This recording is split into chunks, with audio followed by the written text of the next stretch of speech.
Hello students, in today's class we are going to 9th standard English lesson number 1.5, that is the necklace. So in this video we are going to see question answer this chapter. So let's start. Already हम इसके पहले के chapters देख चुके हैं, 1 to 4 chapter सारे देख चुके हैं. इसके अलावा आपको कोई वीडियो चाहिए तो कमेंट बताइए. अदर सब्जेक्ट्स के भी वीडियोज़ अपलोडेड हैं, प्ले लिस्ट बने हुए चेक कर सकते हैं. Now we will start question answer this chapter. ये वार्मिंग अप के क्वेश्चन हैं तो ये आप देख सकते हैं.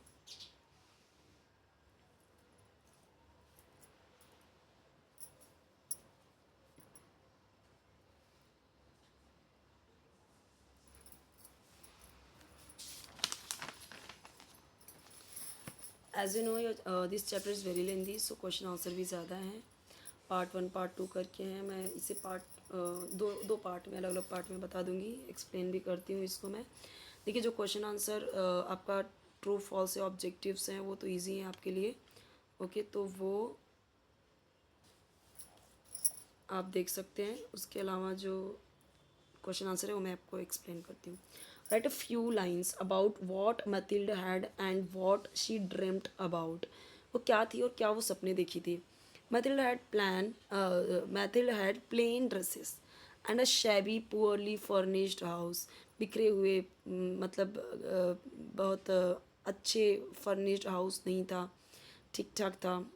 ओके बहुत अच्छे कंडीशन में नहीं था. She dreamed of a grand okay palatial mention. मतलब कैसा वो चाहती थी, एकदम महल जैसा बड़ा सा घर विद वास्ट रूम्स, बड़े बड़े रूम्स हो एंड इनवाइटिंग स्मॉलर रूम्स, छोटे छोटे रूम भी हो उसमें. Perfume for afternoon chats with close friends. उसके बाद आफ्टरनून में कैसे अपने जो क्लोज फ्रेंड्स हैं उनके साथ मस्त उसमें बातें करें. ये है आपका मैच करने का. जैसे भी माइनर है तो माइनर ऑफिशियल. शैबी, शैबी के साथ में क्या आया, हाउस. पैलेशियल तो उसके साथ में क्या आएगा, मैंशन. क्लोज फ्रेंड्स ये क्या है, नाउन को उसके एडजेक्टिव के साथ में मैच किया. ओके ये सब के सब क्या हैं आपके, ये सब के सब हैं आपके एडजेक्टिव. ये सब के सब क्या हैं आपके, नाउन. उनके साथ में मैच करना है. ये आपको पैसेज दिया गया मैथिल वॉज अ प्रिटी यहाँ से मिजरी तक, और उसके बाद उसके हार्ड वर्ड के मीनिंग दिए गए. Okay aristocrat means a person of high social rank usually rich.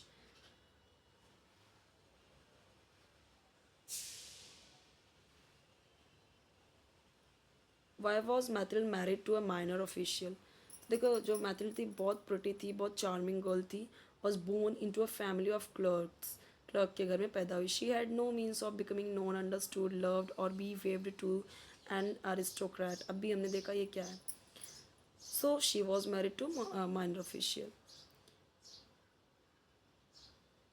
Why did Mathilde weep with misery after visiting her schoolmate? अपने schoolmate के मिलने के बाद वो इतना रोई क्यों, क्यों दुखी हुई. Mathilde had no rich dresses and no jewels, and these were the only things she loved. ये दोनों ही चीज़ें उसके पास नहीं थी, अच्छे अच्छे ड्रेसेस गहने, और उसके पास नहीं थे, इसीलिए वो चाहती थी.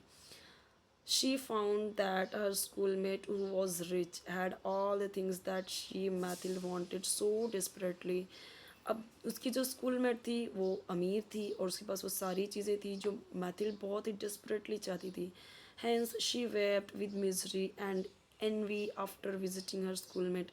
इसके लिए वो बहुत रोई दुखी से और अपने स्कूलमेट से मिलने के बाद.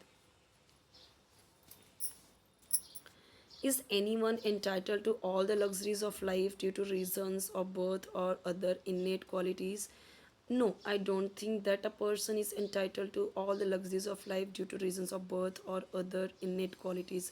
तो देखिए ये बात तो सही है कि कोई भी लग्जरी उसके बर्थ से ही नहीं मिलती. A person must work hard, इसके लिए उसे हार्ड वर्क करना चाहिए.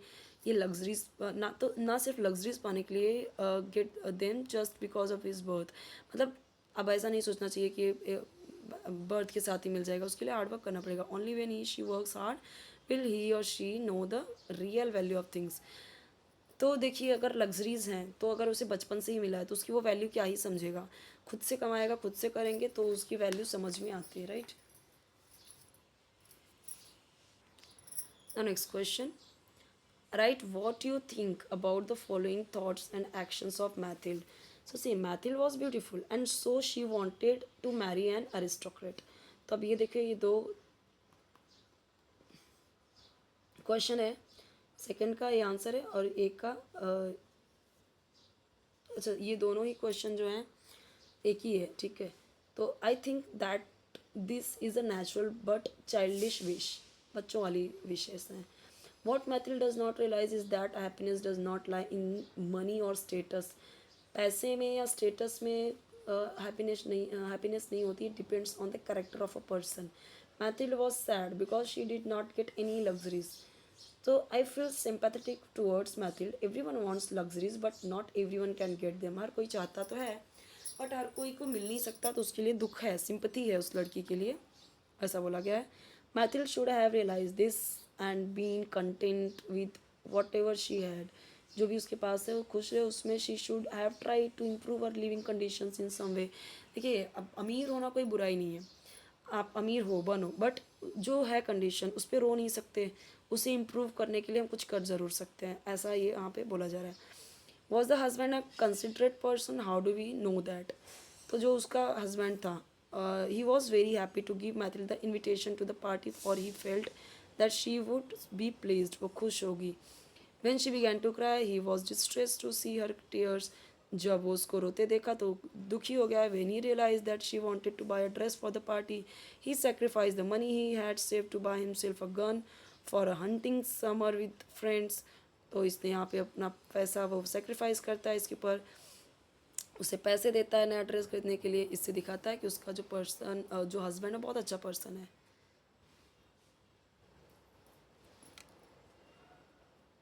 इजी है क्वेश्चन आंसर यहाँ पे। पार्ट 2 हम नेक्स्ट वीडियो में देखेंगे। तो बेल आइकन प्रेस कर लेना आप, ताकि जब भी मैं न्यू वीडियो अपलोड करूँ तो आपको उसका नोटिफिकेशन ईजिली मिल जाए विदाउट एनी इशू। इसके अलावा आपको कोई वीडियो चाहिए तो कमेंट सेक्शन जरूर बताइए। चैनल जरूर सब्सक्राइब कर लीजिए, वीडियो लाइक कीजिए, फ्रेंड्स के साथ शेयर कीजिए अपने। और भी है ये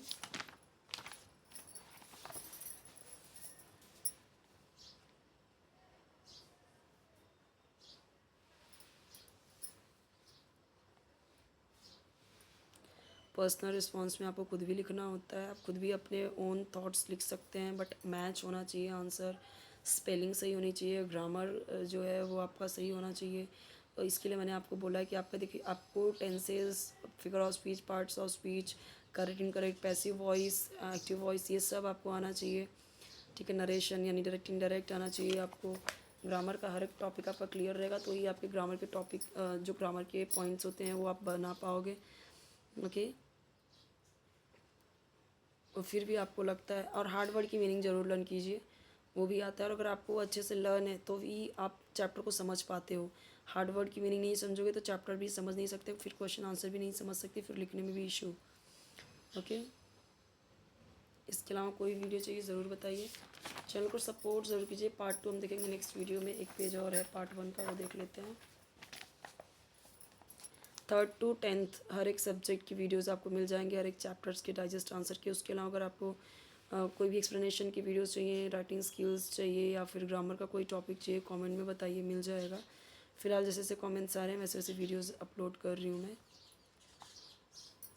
यहाँ पे ये चैप्टर कंप्लीट होता है पार्ट 1। पार्ट 2 अभी बाकी है, वो हम देखेंगे नेक्स्ट वीडियो में, ओके।